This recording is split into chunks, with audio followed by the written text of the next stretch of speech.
fudgy, moist and chocolatey. It's the kind of brownie that I've always preferred. And that's what I've been trying to perfect.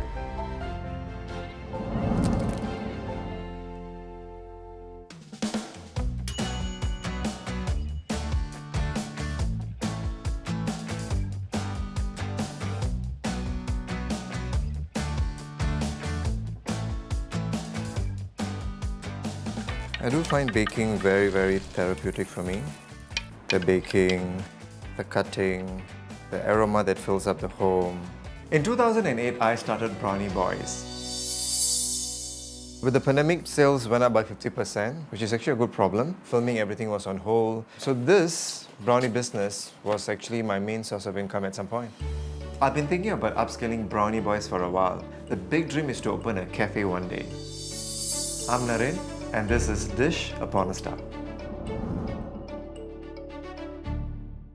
Thank you so much for coming in for the meeting. I think we have covered a few points. Thank you, Narain. Thank you. Okay, I just had a meeting with my talent agency. I run an artist management called Empire Artists. Apart from that, I also model and act. What do you mean you asked Cameron to choose me? That's me playing Ajay on Channel 5's long-form drama, Keen. Brownie Boys has always been a side hustle for me, but in the last 2 years, it has grown into something more. Right now, I'm selling 9 flavors of brownies: plain chocolate, double chocolate, walnut, triple chocolate, cranberry brownies, Nutella brownies, peanut butter brownies, and red velvet brownies with cream cheese frosting. My key ingredient is my chocolate couvertures. There are 2 kinds of chocolates used for baking. One is chocolate couverture and chocolate compound. Chocolate couverture is more rich in taste, has more chocolate, higher percentage of cocoa in it. So this is what I always use for my brownies. For me, it's about the quality and the flavor and intensity of chocolate.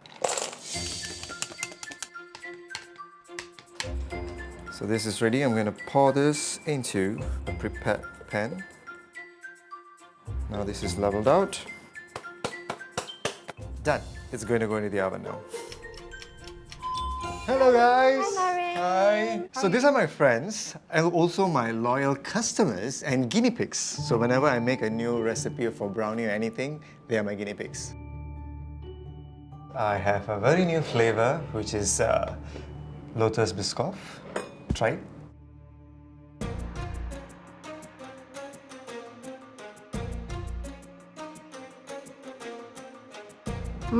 How's it? Very good. Kumplata? Promise. When I started off Brownie Boys, it was a very social media platform-based business.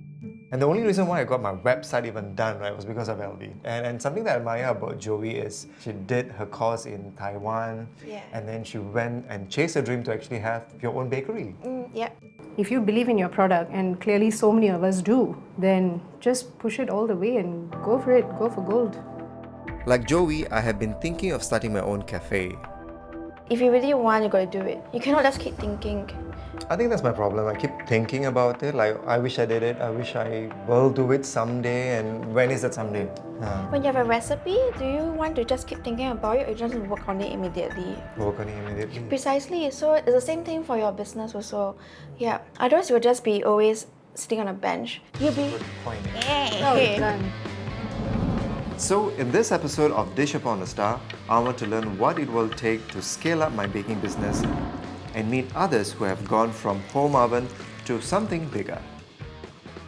First thing I want to do is to visit someone who I've been looking up to.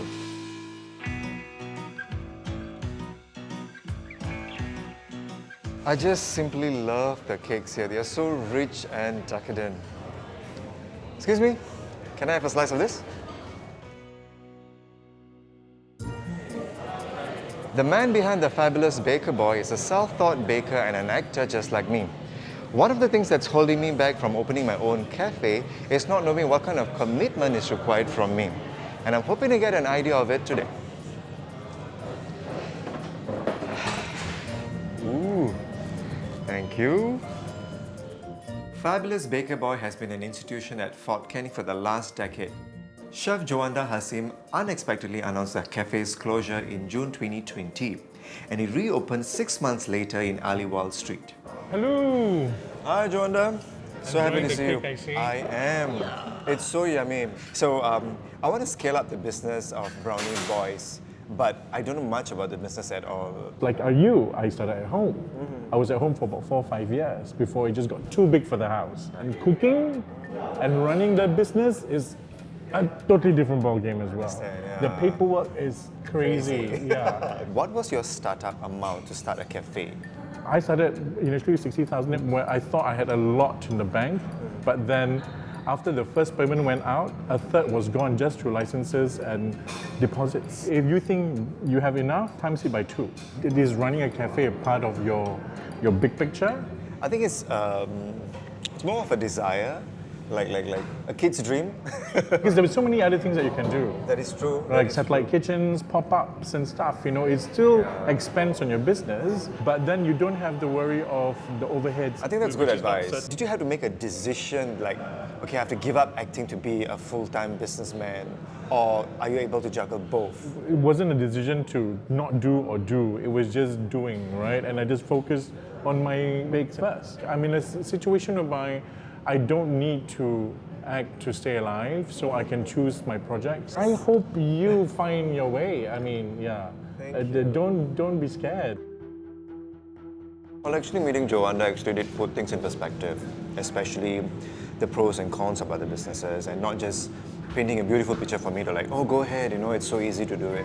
I think taking baby steps is a good idea too. I need to explore that options. So I'm going to take the first step towards scaling up my baking business. I'm going to add something new to the menu, but maybe I have bitten off more than I can chew.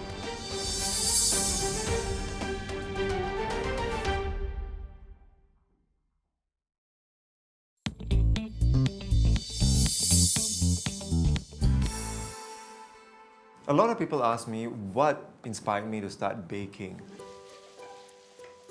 My mom was actually part of the reason. When I was a kid, my mom used to bring me to my auntie's house to bake all our festive cookies for Deepavali. And that kind of gave me the impression that I can bake, I can do something similar to this. So I started it again when I was an adult. When I was an NSF, I used to bake brownies for my friends' birthdays, parties and all that. But back then it was a pre-mixed brownies. And my friends used to eat and encourage me like, your brownies are so yummy, you should start selling them. So I kind of worked towards a recipe. Actually, my mom has never tried my brownies at all. My mom doesn't have a sweet tooth, but she has always encouraged me to chase my dreams. The first step I'm taking in scaling up Brownie Boys is to add a new item to the menu, a rather complicated concoction. Macarons. I've had it a couple of times, but I fell in love when I went to Paris and tried it there. Most of us assume macarons are from France, but its origins are actually believed to be in 8th century Italy, where they were made by monks. Traditional macarons were simple cookies made of sugar, ground almonds and egg whites. It was a famous Parisian confectioner, Larderet, that popularized the brightly colored cookies piped with delicious fillings that we think of today. Macarons are very technical. If you get one step wrong, you can never get it this perfect. That makes it very intriguing to me. So far when I've made, the taste is okay, but the size is not consistent. If I can perfect making macarons, maybe I can add that to Brownie Boys. Or to my cafe's menu one day. I need some help to get the recipe perfected. I'm excited because I'm going to have a lesson from someone who has been making and selling macarons for almost a decade. He owns a macaron bakery called Bonner Patisserie, and he also teaches classes. So I booked myself a one-on-one. First things first, when it comes to doing a macarons, there are basically 2 different methods. One will be the common meringue method, and the other will be the Italian meringue. The common meringue is made by whisking sugar into egg whites, while Italian meringue uses warm sugar syrup. Common meringue gives you a macaron which are more crisp and light. Okay. So whereas the ones we are doing today, Italian meringue, gets you something more substantial, with more bite to it. We've got sugar in a pot. We pour it into the whipped egg white. Very slowly. Very slowly, perfect. Baking boomed during the pandemic as a way for people to beat boredom while they stayed at home. Baking classes, whether online or in class, have become more popular. So how do you know whether your Italian meringue is done properly? So above my head, is it? Okay, no. Right, so we've got the batter ready. So now we'll start off with the piping of the the macaron shell. This is what I didn't do. Okay. I did like go around the circle. We and don't all do that. And it's not flattening out. Yep, as long as the texture of the macaron batter is correct, no trouble. Here you go. I'm scared. Keeping it low. Perfecting macarons is like a mental milestone for me. If I can conquer this, I'll be more confident to step out of my comfort zone with Brownie Boys. Almost. No problem. Let me assist you. Go. Stop. Perfect. Ta-da! The very important thing about doing macarons is we cannot eat it once it's made. We have to rest it one day in the chiller. Wow, this looks great. I really hope I can replicate this. But before I can practice on my own, I have to rush home to fulfill some orders. Okay, let's see what we have today. My regular customer. He orders the same thing every time. I bake every night for the next day's order. Because of my limited fridge space, I can only do up to 8 orders a day. As you can see, I'm almost pretty full now. If I want to take on more orders, I'm going to need a bigger space. But after some thought, I'm not sure that I'm ready to run a full-blown dine-in business just as yet, because it sounds like a huge commitment. Chef Jowanda did suggest another way I can scale up Brownie Boys, a commercial kitchen. So I found someone who has a commercial kitchen and is willing to tell me more, and I've offered to help her for the day. Yeah, let's go over there. A commercial kitchen is a licensed kitchen space where you can use industrial equipment and hire staff to help churn out more orders. Whisk Dome started off as a home-based baking business, and it got so popular that they had wait lists of 700 people just last year for their brownies and cookies. I started Wisdom again sometime in, I would think, December 2019. That's when I started taking on ad hoc orders from family and friends. Orders sort of skyrocketed. I still had my full-time job then. It got to a point whereby I was working 16 to 20 hours a day. Wow! I started thinking about whether I should be doing it full-time or not. So I actually floated the idea with a few friends. And then they were telling me, you have a stable job, what's going to happen? You sure the demand will still be there after the pandemic was over? Right. But there was a nudging feeling within me. I went to Google, what do people regret the most before they die? And that's when I realized nobody regrets not getting the promotion, nobody regrets not making enough money. What they usually regret is not leading the life that they would otherwise have wanted. So that's when I thought, hey, maybe I should seriously consider doing this, take 2 years off, see how far this will go. So the next day I tendered my resignation. So how's it going now? It's honestly been great, really. When I was doing it on my own, I could maximum only do maybe 20 orders a day. Right now we can easily do 50 to 100 and even 200. Fiona opened a kitchen in September last year and hired 2 people. Orders were coming in so fast that she expanded to the unit next door. So do the corners. Oh, wow, you're natural. Okay, enough. We're really the brownie boy. Why a central kitchen and not a cafe with customers coming in to dine and all? Because everyone has that cafe dream, right? I didn't have the experience. I would have to manage front of house, back of house, get the cook, someone to do coffee, and all these other unknown elements. Yep. That was why I decided to start a kitchen. And we are actually opening a second takeaway kiosk. So it'll be baked here and then it'll be sent there to Yes. sell there, like a pop-up store. Yeah, like a pop-up store. So people can go and pick them up, and that also helps them save on the delivery cost. Very therapeutic, right? Yes. That's why I love it. Oh, what's that noise? I think your Grab order just came in. You want to go get it? Oh, okay. Okay guys, we have an order. Chunky chocolate chip, dark chocolate overload, speculoos brownie, hojicha lava cookie. Oh, I have to pack it myself.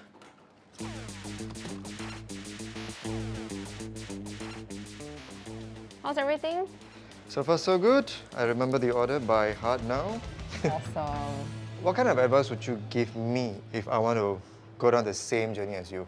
Okay, I think the most important thing for you is to definitely like work out your finances and your cash flow. Think about how much you're willing to lose from this if you give yourself a year to do this. You know, I'm really glad that I came to Wisdom today. I've learned so much from Fiona. Before this, every time my friends ask me, what are you going to do about scaling up Brownie Boys? I'm like, yeah, I want to do all this, but I've always been so scared. But now after talking to Fiona, I feel more encouraged, motivated, even inspired by her, that this is not actually a very scary dream to chase. Maybe I should.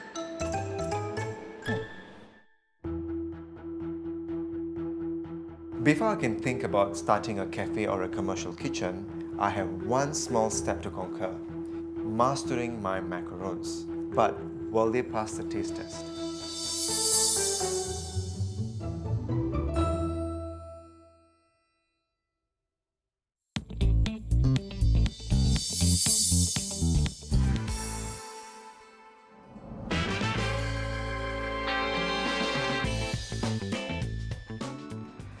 Every 2 weeks or so, I come to a shop like this to get my baking supplies.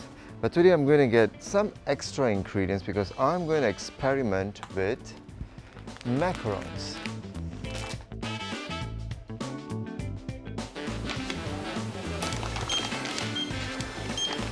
Thank you.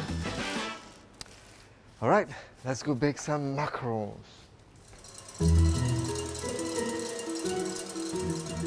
I'm taking what I've learned from Chef Wei Xiang and I'm going to make macarons with my own flavor combinations. So Brownie Boys was born from my passion for baking and chocolates. I've always been a sucker for any pastries that are filled with butter, chocolates, you name it. So today I'm going to make macarons, which are obviously chocolate, and I'm going to also include peanut butter. I also want to step out of my comfort zone, so I'm going to try flavor elements like passion fruit and coconut. Of course, there's chocolate involved. Okay, this time around they look a lot better than the last time I did macarons. I think I'm going to need some help deciding on which one to sell. And I've got the perfect taste testers in mind, my castmates from Kim. Hey guys, I brought dessert. Is it your brownies? Well, actually, I've been thinking of trying something new besides brownies that I want to sell. So we're the guinea pigs. I don't mind. Cool. Macarons. So this is actually a chocolate peanut butter macaron, and this is actually passion fruit curd, coconut ganache macaron. I just need you all to tell me which is really good, which deserves to be sold. Go for it. Be honest, it's my first time anyway. It's your first time. Are you lying? You've never made this before? This is my first time. So light. Oh, the happy face. Nice. I'm sorry, I'm a dunker. Sure. Macaron and kopi C. Not bad. Very good. I must say. This is for real. Hey, Carla, stop it. You can taste all the flavors. Amazing. It's Yeah. quite disgusting that you're so talented in many different Yeah. Can you just pick one thing? Like, if you want to be an actor, can you just be a good actor? You're making us all look really lazy right now. Okay, now chocolate and peanut butter. Yeah. I will be the true judge of this because I'm not a fan of peanut butter.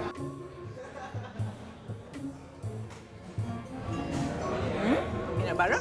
This is okay, but I have to be honest. This is more interesting. Because, it's unusual, you know? Yeah. Coconut. And Carla, you haven't said anything. Oh, yeah, Carla's quiet. I mean, I'll be honest, I'm not a fan. Because I'm not a fan of peanut butter. Peanut butter. So I think it's just a bit too heavy for me. I vote this one.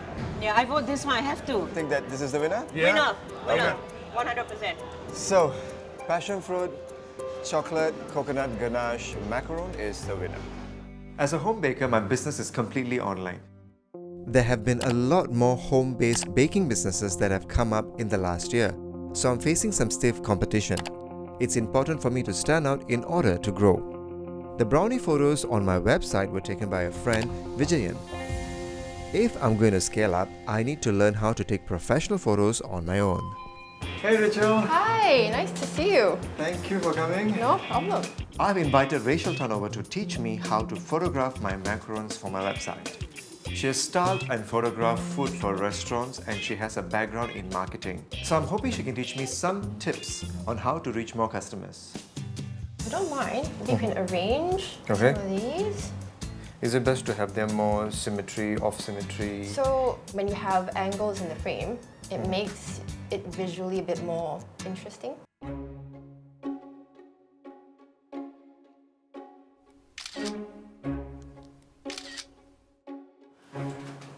So photo mode, just like that. Maybe move it a little bit to the right. Yep. Oh, not bad actually. I'm a professional.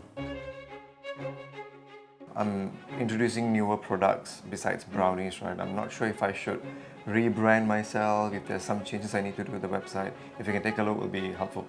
Sure, let's have a look. I do want to focus on more things than brownies, like macarons, right?